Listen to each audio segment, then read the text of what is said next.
बिस्मिल्लाहिर्रहमानिर्रहीम। अस्सलाम वालेकुम मुअज़्ज़ज़ नाज़रीन, हमारी आज की वीडियो का मौजू पैट्रियाज़म है। नाज़रीन, अमूमी तौर पर पैट्रियाज़म को रूस के तमाम ज़ारों में गैर मामूली तरीन शख्सियत तस्लीम किया जाता है। इसके मुल्क को मगरबी दायरे में शामिल करने की पॉलिसी ने रूस को दुनिया की एक बड़ी ताकत बनाने में अहम किरदार अदा किया। नाज़रीन, पैट्रियाज़म 1672 ईस्वी में मॉस्को में पैदा हुआ। वो ज़ार एलेक्सिस और इसकी दूसरी बीवी नतालिया की वाहिद औलाद था। 4 बरस की उम्र में इसका बाप फौत हो गया। एलेक्सिस की पहली बीवी से 13 बच्चे थे, तो ये बात यकीनी थी कि जानशीनी के लिए कोई खूनी जंग छिड़ जाएगी। नौजवान पीटर को एक मौके पर अपनी जान बचाने के लिए मुल्क से फरार होना पड़ा। काफ़ी बरसों तक 9 उम्र पीटर की सतोली बहन सोफिया नायब बादशाह रही। इसको 1699 ईस्वी में इसके ओहदे से हटा दिया गया, जिससे पीटर के लिए कुछ हालात साजगार हो गए। नाज़रीन, रूस 1699 ईस्वी में एक पसमानदा इलाका था। हकीकत में मगरबी यूरोप से कई सदियां पीछे मगरब की निस्बत यहाँ कस्बों की तादाद कम थी। गुलामी का रवाज आम था, गुलामों की तादाद में इजाफा हो रहा था और इनके कानूनी हकूक जब्त किए जा रहे थे। हत्ता कि रूस नशाता सानिया और असलाहात के दौर से कतन मुफीद ना हुआ। अहले कलीसा जाहिल थे, अदब के आला रवायात भी ना होने के बराबर थी। रियाजियात और साइंस से लोग ला इलम थे या दिलचस्पी ही नहीं लेते थे। रूस जुल्मत के बहन में गर्क था। मगरबी यूरोप के हालात बिल्कुल मुतज़ाद थे। यहाँ न्यूटन ने प्रिंसिपिया तहरीर की थी और जहाँ अदब और फ़लसफ़ा फ़रोग पा चुका था। पीटर ने 1698 और 1697 ईस्वी में मगरबी यूरोप का एक तवील दौरा किया। इस दौरे ने इसके इक़्तिदार के बरसों के लिए एक हिकमत अमली मुरतब करने में बहुत मदद दी। इस सफारती दौरे में पीटर के हमरा 2500 अफराद थे। एक जैली नाम के साथ पीटर ने चीज़ों का बकौल मुशाहिदा भी किया जो दूसरी सूरत में मुमकिन नहीं था। इस दौरे के दौरान पीटर ने हॉलैंड में DH इंडिया कंपनी के साथ बहरी जहाज़ में बढ़ई का काम किया। इंग्लिस्तान में इसने रॉयल नेवी की बंदरगाह में कुछ वक्त गुजारा। इसने असला साजी का मुताला परोशिया में किया। नाज़रीन, इसने स्कूलों, कारखानों, असलखानों और अजायब घरों का दौरा किया। अलावाजी इसने इंग्लिस्तान की मजलिस कानून साज के एक अजलास में शिरकत भी की। किस्सा मुख्तसर, इसने मगरबी तहसीब, साइंस, सनत और इंतज़ामी तरीक़ेकार से मुमकिना हद तक मुस्तफ़ीद होने की कोशिश की। पीटर 1698 ईस्वी में रूस वापस आया और इस्लाहात का एक सिलसिला शुरू किया, जिसके ज़रिए रूसी रियासत को मगरबी और जदीद अंदाज में ढाल सके। इसने रूस में मुतअद्दिद मगरबी कारीगरों को बुलवाया ताकि मगरबी टेक्नोलॉजी और तरीक़ेकार को अंदरूनी मुल्क फ़रोग़ दिया जाए। इसने मुतअद्दिद रूसी नौजवानों को मगरबी यूरोप में असूल तालीम के लिए भिजवा दिया। पीटर ने अपने तमाम दौर में सनत साजी और तजारत की हौसला अफजाई की। इसके तहत कस्बात के हुजम में इजाफा भी हुआ और बोरसो तबके की जिसामत और असर रसूख में इजाफा हुआ। नाज़रीन, पहली मुनासिब हुजम की बेहतरीन रूसी बहरी फ़ौज को पीटर के दौर में ही तश्कील दिया गया। मगरबी तर्ज पर फ़ौज की तश्कील हुई। फ़ौजियों को वर्दियाँ और असला बारूद भी दिया गया। अलावाज़ी मगरबी तर्ज की फ़ौजी मौसीकी मुतारफ़ करवाई गई। रूसी सरकारी इंतज़ामिया में भी पीटर ने अहम तब्दीलियाँ की, जिसमें अहम तब्दीली ये थी कि सरकारी अफसरान की तरक्की का इन्हिसार इनकी कारगुजारी पर रखा गया, जबकि इनके हस्बे नसब को मुस्तरद कर दिया गया। पीटर ने समाजी मामलात में मगरबियत पसंदी को फ़रोग़ दिया। इसने फरमान जारी किया कि हर शख्स अपनी दाढ़ी मंडवा दे। बाद में यह हुक्म मनसूख कर दिया गया। अहले दरबार के लिए मगरबी लिबास पहनने को लाजमी करार दिया गया। नेज़ तम्बाकू नोशी और काफ़ी पीने के अमल को काफ़ी सराहा गया।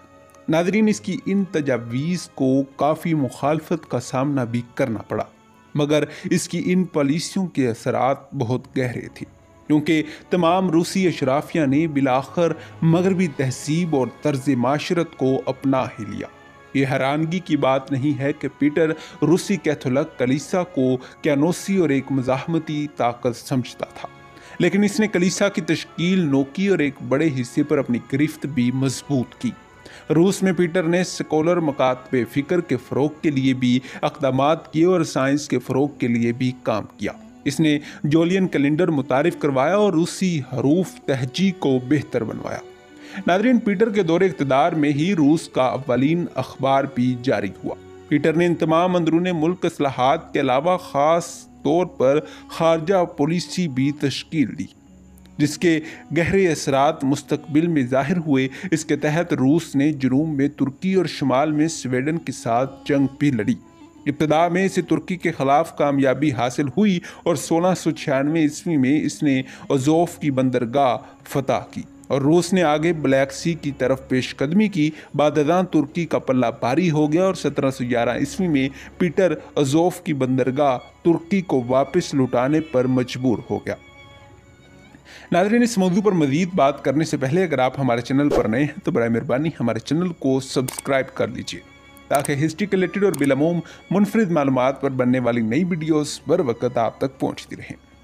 ناظرین، سویڈن کے خلاف جنگ میں حالات یکسر مختلف تھے، یعنی ابتدا میں روسی فوج نے مزاحمت اٹھائی، بعد ازاں فتح کا کرہ اس کے نام نکلا۔ روس نے 1700 عیسوی میں سویڈن کے خلاف ڈنمارک اور ساکسونی کے ساتھ اتحاد بنایا۔ سویڈن اس دور میں ایک بڑی عسکری قوت تھی۔ پھر پولینڈ نے بھی سویڈن کے ساتھ جنگ کا اعلان کر دیا۔ ناروا کی جنگ میں 1700 عیسوی میں روسی فوجوں کو بہت بری طرح شکست کا سامنا کرنا پڑا۔ اس جنگ کے بعد سویڈن کے بادشاہ نے اپنی توجہ کا مرکز باقی دشمنوں کو بنایا۔ اس اثنا میں پیٹر نے اپنی فوج اثر نو ترتیب دی اور پھر دونوں ممالک میں جنگ چھڑی۔ روس نے 1709 میں پولٹاوا کے مقام پر سویڈن کو شکست فاش دی۔ اس جنگ کے نتیجے میں روس کو اسٹونیا اور لٹویا کے علاقے اور فن لینڈ کے نزدیک بڑا خطہ ہاتھ آیا۔ اگرچہ مفتوحہ علاقے رقبے میں بڑے نہیں تھے، تاہم یہ اہم علاقے تھے کیونکہ ان سے روس کو بالٹک سمندر مل گیا جو یورپ کی کھڑکی کی حیثیت رکھتا تھا۔ دریائے نیوا کے کناروں پر سویڈن سے چھینے ہوئے علاقے میں پیٹر نے ایک نیا شہر پیٹرز برگ تعمیر کروایا۔ بعد ازاں 1712 عیسوی میں اس نے اپنا دارالحکومت ماسکو سے بدل کر پیٹرز برگ بنا لیا۔ ناظرین، پیٹر برگ روس اور مغربی یورپ کے مابین رابطے کا بنیادی ذریعہ رہا۔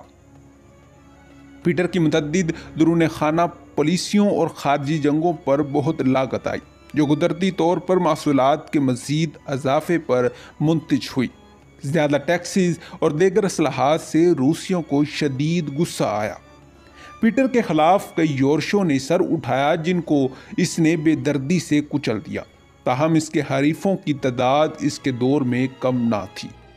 تاہم آج روسی اور یورپی مورخین اس بات پر متفق ہیں کہ پیٹر روس کے زاروں میں عظیم تر تھا۔ پیٹر کا ظاہری طور پر سراپا باروب تھا۔ وہ 6 فٹ اور 6 انچ لمبا تھا، خوش شکل، مضبوط قد و قامت اور پرجوش تھا۔ وہ ایک حریص اور تندخو شخص تھا۔ وہ بزلہ سنج تھا مگر اس کی ہنس مزاح اتنی اچھی نہ تھی۔ کبھی کبھار وہ بکثرت شراب نوشی کرتا۔ پیٹر نے بڑائی کا فن سیکھا۔ اس کی سیاسی اور عسکری اہلیت با کمال تھی۔ طباعت، جہاز رانی اور جہاز سازی کے فنون میں کمال حاصل کیا۔ ناظرین، وہ ایک غیر معمولی بادشاہ تھا۔ پیٹر نے 2 شادیاں کیں۔ پہلی شادی 17 سالہ یوڈووکیسیا سے ہوئی، مگر وہ صرف 1 ہفتہ ہی ساتھ رہے۔ جب وہ 36 برس کا تھا تو اس نے بیوی کو ایک خانقاہ میں بطور راہبہ داخل کروا دیا۔ 1712 عیسوی میں اس نے اس کو طلاق دی اور دوسری شادی کر دی۔ ناظرین، دوسری بیوی لوتھووینا کی عام گھرانے کی لڑکی کیتھرن تھی۔ پہلی بیوی سے اس کا ایک بیٹا ہوا، لیکن باپ بیٹے میں مراسم ہمیشہ کشیدگی کا شکار رہے۔ 1718 عیسوی میں بیٹے الیکسس کو پیٹر کے خلاف سازش کے جرم میں گرفتار کر لیا گیا۔ قید میں اذیتیں دی گئیں جہاں وہ مر گیا۔ ناظرین، 1725 کے آغاز میں پیٹر بھی پیٹرز برگ میں چل پڑا تھا۔ پیٹر کو تاریخ میں بہت اہمیت حاصل ہے۔ नाजरीन, पीटर आज़म ऐसा फरमारवा नहीं था जो महज वक़्त के बहाव के साथ साथ बहता रहता, बल्कि वो अपने दौर से आगे का इंसान था। वो इसकी पेशनगाही ने तारीख को यकसर बदल दिया। वो इसको ऐसा मोड़ दिया जो इसकी अदमो मौजूदगी में शायद इसे ना मिलता। इन वजूहात से मेरे लिए ये बात वाज़ेह होती है कि पीटर को तारीख में बहुत अहमियत क्यों हासिल है। जी हाँ, यही था पीटर आज़म। नाज़रीन, उम्मीद है कि आपको ये तहकीक की वीडियो पसंद आई होगी। ऐसी मज़ीद तहकीकी वीडियो देखने के लिए हमारे चैनल को लाइक करें, सब्सक्राइब करें, शेयर करें। मिलते हैं एक ऐसी ही नई वीडियो के साथ। खुदा हाफिज़।